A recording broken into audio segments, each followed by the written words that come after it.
音乐剧歌剧院魅影5谢朝中作。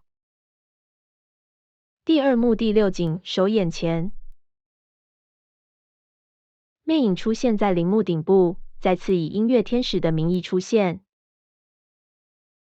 疲惫的 Christine 开始屈服于魅影的影响，但 Raoul 前来营救她。魅影嘲弄 Raoul， 向他投掷火球。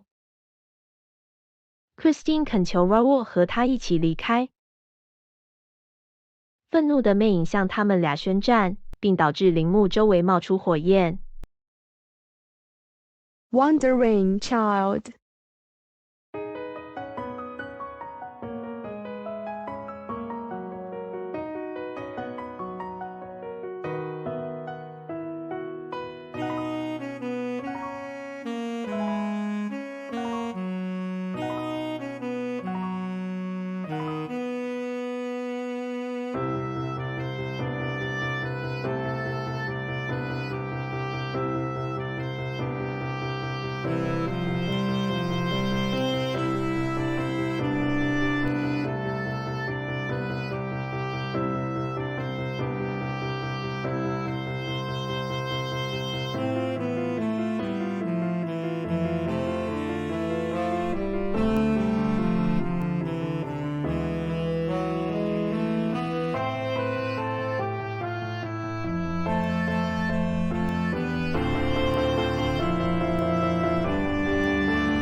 第二幕第7景弹簧胜利。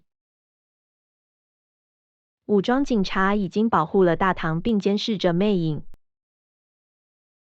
弹簧凯旋首演 ，Christine 和 PNG 担任主角。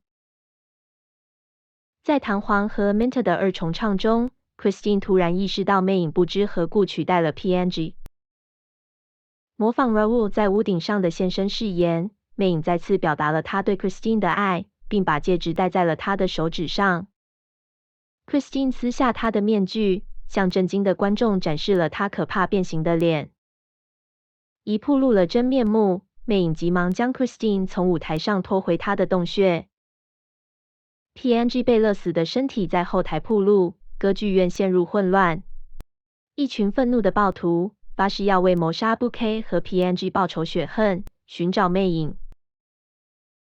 Giry 夫人告诉 Raoul 如何找到魅影的地下巢穴，并警告他要小心魔法套索。 The point of no return.